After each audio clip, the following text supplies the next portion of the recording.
സഭാ വസ്ത്രസ്വീകരണത്തിന്റെ silver jubilee ആഘോഷിച്ചു. തിരുമേനി സെന്റ് ആന്റണീസ് ദേവാലയത്തിൽ വെച്ച് വരിക്കപ്ലാന്തടത്തിൽ ജോൺ ഏലിയാമ്മ ദമ്പതികളുടെ മകൾ സിസ്റ്റർ ജ്യോതി മേരിയുടെ ജൂബിലിയാണ് ആഘോഷിച്ചത്. തന്റെ ശരീരം നമുക്ക് ഭക്ഷണമായി തരാൻ എങ്ങനെ കഴിയുമെന്ന് അവർ ചോദിച്ചു. യേശു പറഞ്ഞു, സത്യം സത്യമായി ഞാൻ നിങ്ങളോട് പറയുന്നു, നിങ്ങൾ മനുഷ്യപുത്രന്റെ ശരീരം ഭക്ഷിക്കുകയും അവന്റെ രക്തം പാനം ചെയ്യുകയും ചെയ്യുന്നത്. ദേവാലയത്തിൽ പ്രത്യേക ബലിയർപ്പണം നടന്നു. തിരുകർമ്മങ്ങൾക്ക് father Sabu Adimakkal, father Thomas Payyampally, father Prince Ponpuzha, father Jomon Mankuzhikkari, father Thomas Ponpuzha എന്നിവരും നേതൃത്വം നൽകി. ആനന്ദം പ്രകടിപ്പിക്കുന്നില്ല, ആനന്ദം ഒരുവന്റെ മനസ്സിലാവാൻ ആസ്വദിക്കേണ്ട, അവൻ അനുഭവിച്ചറിയേണ്ട യാഥാർത്ഥ്യം. അതുകൊണ്ട് ക്രിസ്ത്യനെ സംബന്ധിച്ചിടത്തോളം ആഘോഷത്തെക്കാൾ വലുതായിട്ട് ആനന്ദിക്കേണ്ട ഒരു ദിവസമാണ്. കാരണം കഴിഞ്ഞ 25 വർഷക്കാലം തമ്പുരാനോട് സഞ്ചരിച്ചു എന്നുള്ള അഭിമാന ബോധത്തോടെ, അതുപോലെ തന്നെ മാമോദീസ സ്വീകരിക്കുകയും ആദ്യപാൻ സ്വീകരിക്കുകയും ചെയ്യുന്നതെല്ലാം തന്നെ ഈശോയുടെ കൃപ തന്നിലേക്ക് ഒരു വ്യക്തിയിലേക്ക് നിറയുമ്പോൾ അറിയാം, ആ വ്യക്തിയിലേക്ക് ദൈവസാധനം നിറയപ്പെടുക. അതിന് ഫലമായിട്ട് ആ കുഞ്ഞിനെ വളർത്തുന്ന മാതാപിതാക്കള് തലതൊട്ടമ്മയും ഇവരുടെയും ഈ കൃപാവരം നിറയുകയും എന്നാണ് സഭ പഠിക്കുന്നത്.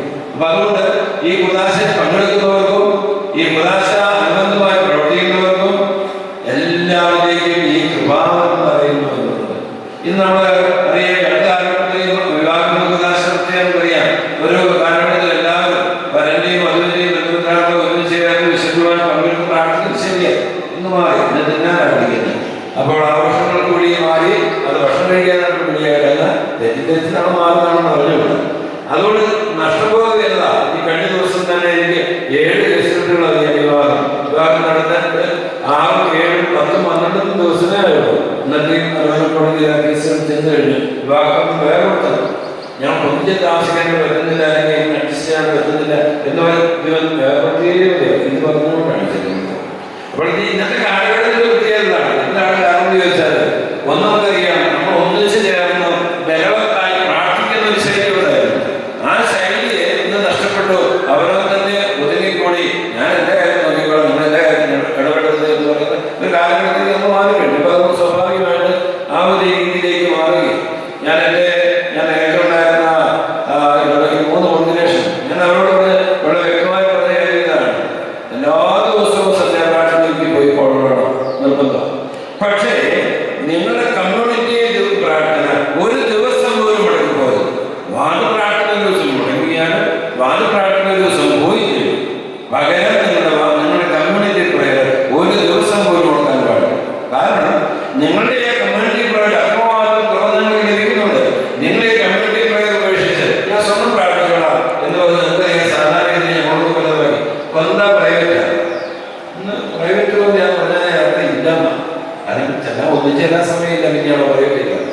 അപ്പൊ എന്ന് പറഞ്ഞതുപോലെ നമ്മുടെ പ്രാർത്ഥനാ ജീവിതത്തിൽ ചില കമ്മ്യൂണിറ്റി ഐക്യം എന്ന് പറയുന്നത് നമുക്ക് വിവരിക്കാൻ പറ്റിയത്.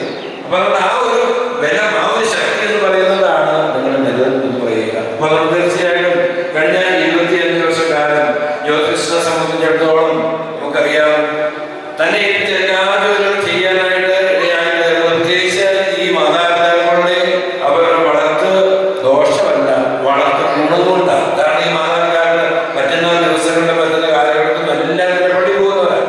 അതുപോലെ അധ്വാനിക്കുന്ന മാതാപിതാക്കളാണ്. കാരണം വെറുതെ ഇരിക്കുന്നവരല്ല. അവരെ ഏൽപ്പിച്ച പശുവാണെങ്കിലും അല്ലെങ്കിൽ കർമ്മന്റെ ജോലികളാണെങ്കിലും തങ്ങളെ ഏൽപ്പിച്ച കാര്യങ്ങൾ, തങ്ങളെ ഏറ്റെടുത്ത കാര്യങ്ങൾ കുടുംബങ്ങൾ സ്വയം ഏറ്റെടുക്കുന്നതാണ്. ആ ഏറ്റെടുത്ത കാര്യങ്ങൾ ആ കഷ്ടപ്പാടിന്റെ മേഖലയിലൂടെ തന്നെ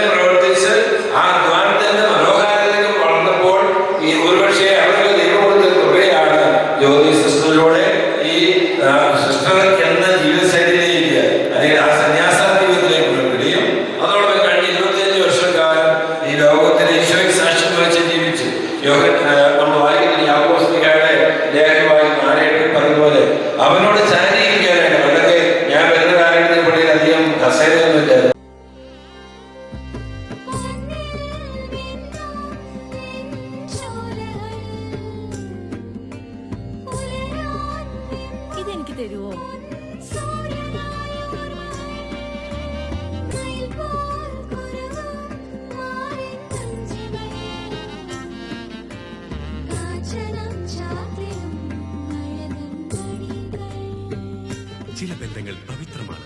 കണ്ണും നിറയും മനസ്സും നിറയും. സ്വന്തം ജോസ്കോ ജ്വല്ലേഴ്സ്. ഇനി സംശുദ്ധമായ സ്വർണം ചെറുപുഴയിൽ.